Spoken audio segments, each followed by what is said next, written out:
আপনার বাচ্চা রাত্রেবেলা ঘুমানোর সময় মুখ খোলা রেখে ঘুমাচ্ছে, এটাকে অবহেলা করবেন না। হতে পারে এটা অ্যাডেনোয়েডসের সমস্যা। অ্যাডেনোয়েডসে কী হয়, বাচ্চারা মুখ খোলা রেখে ঘুমায়।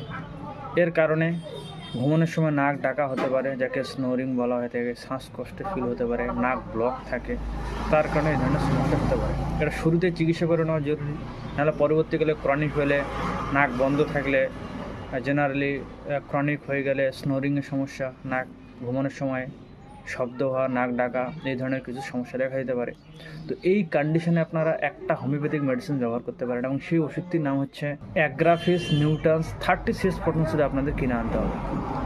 যে কোনো কোম্পানি কিনে আনবেন। এটিও একটা ইউনিক মেডিসিন, সব ধরনের ফার্মেসিতে আপনারা পাবেন না। অনলাইনে খোঁজ করবেন, আমার কাছে নিতে চাইলে ডেলিভারি দেওয়ার সিস্টেম চালু আছে all over India.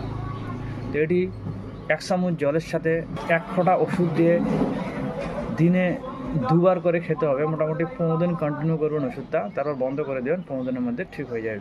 Thank you.